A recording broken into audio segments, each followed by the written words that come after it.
सुरक्षा संसारभरि नै सुरक्षा आधारभूत कुरा हो। सुरक्षा भएपछि मात्रै शान्ति, विकास, पुनर्निर्माण र हाम्रा सम्पूर्ण क्रियाकलापहरू सहज हुन्छन्। सुरक्षा नभएपछि, सुरक्षा नहुँदो हो त यहाँसम्म आइने थिएन, सुरक्षा नहुँदो हो त व्यवसाय गरिने थिएन। सुरक्षाको व्यवस्था नभए भए हामी घरमा ढुक्कसँग बस्न सकिने थिएन। हाम्रा सम्बन्धहरू, हाम्रा व्यवहारहरू, हाम्रा व्यवसायहरू, हाम्रा क्रियाकलापहरू सङ्कुचित हुन्थे र त्यसमा हाम्रो जिन्दगी पनि व्यर्थ हुन्थ्यो।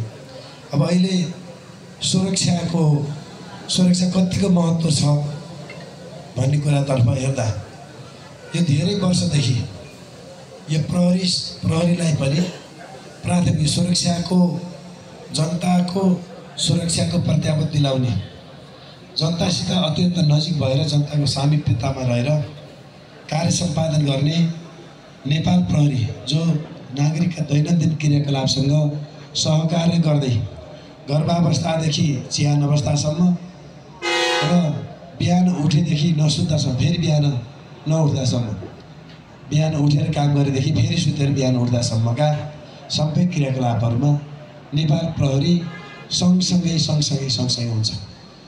यो प्रहरीमा गरिने लगानी खासै उत्पादनशील होइन भन्ने किसिमको बुझाइ भइराखेको थियो। प्रहरीको खासै आवश्यकता कहिलेकाहीँ हुने आफूलाई पर्दा, अरू बेला खासै वास्ता नहुने अवस्था पनि महसुस गरिरहेकै हो।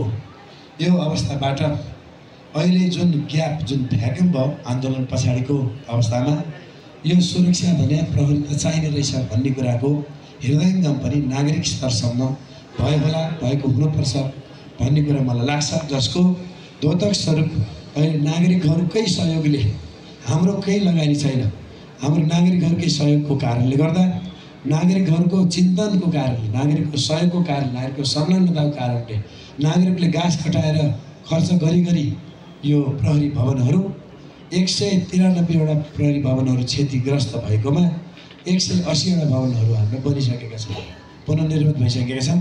केही क्षतिग्रस्त भवनहरू बन्न सक्ने अवस्थामा नभएको हुनाले त्यति ठाउँहरूमा अन्य पाइक पर्ने स्थानमा प्रहरी सेवा प्रदान गर्ने गरी हामी स्थानान्तरित भएर व्यवस्थापन गरेका छौँ। यो छँदासम्म ठाडो हुने, त्यसपछि भाँडो हुने हुन्छ नि, यो त्यस्तै भएको अवस्था भएको हुनाले अब भाँडोको रूपमा, अब यसलाई आवश्यक वस्तुको रूपमा, अत्यावश्यक सेवाको रूपमा प्रहरी सेवा, दमकल सेवा, एम्बुलेन्स सेवा, यी सेवाहरूलाई प्राथमिकतामा राखिएला भन्ने हाम्रो अपेक्षा छ। दमकल दौडेको हुन्छ, दमकललाई बाटो नछोड्ने मान्छे पनि छन्। आफ्नो घरमा आगो लाग्दा जति चिन्ता हुन्छ, कसैकोमा आगो लाग्दा पनि बाटो छोड्दै के हुन्छ। त्यस्तै यो एम्बुलेन्स आवाज निकाल्ने अगाडि बढेको हुन्छ, अरू मान्छेलाई त्यत्रो हतार के होला, एम्बुलेन्स भन्दा पनि एम्बुलेन्सलाई पनि नछोडिकन बाटो जाम गरेर एम्बुलेन्सलाई पनि रोकेर हिँडिराखेको पाइन्छ। त्यो त्यत्तिकै महत्त्वपूर्ण हो। आफू बिरामी त एम्बुलेन्स चाँडो बाटो खाली छ भने जस्तो अपेक्षा हुन्छ, एम्बुलेन्समा त्यति त आधारभूत सभ्यताको कुरा हो नि। अब एम्बुलेन्सलाई पनि बाटो नछोड्ने, दमकललाई पनि बाटो नछोड्ने, आपतमा दौड्दै गरेको साइरन बजाउँदै हिँडेको सुरक्षाको सवारीलाई पनि बाटो नछोड्ने, के त्यस्तो हतारो होला? त्यत्रो हतारो भएको नेपाली जनजनले त यो मुलुकलाई समृद्ध बनाएर देखाउनु नि।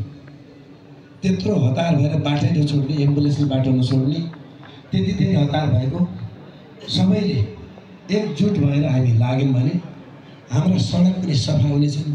घरको कम्पाउन्ड सफा गर्नु पर्यो, पहिला घरको कम्पाउन्डले चर्चेको बाटो सफा गर्नु पर्यो, अलि अगाडिको सडक सफा गर्नु पर्यो, झार गल्ली सफा गर्नु पर्यो। त्यो गरेर यो सहर पनि सफा हुँदो हो, यो चाहिँ अपराध पनि सफा हुँदो। यो गङ्गबु क्षेत्र त अझ विशेष संवेदनशील ठाउँ छ। यो गङ्गबु क्षेत्रमा अत्यन्त धेरै मानिसहरू चलायमान हुनुहुन्छ। यहाँ आउजाउ गर्ने मान्छेहरू 8-10 हजारको सङ्ख्यामा त यहाँ दैनिक यसै हुनुहुन्छ जतिखेर पनि। र होटेल व्यवसाय, यो आम्दानी के अरे यो सडक सवारी साधनहरू, सवारी साधनसँग सम्बद्ध अन्य व्यवसायहरू र केही उशृङ्खल गर्ने पनि यहाँ नहुने होइन।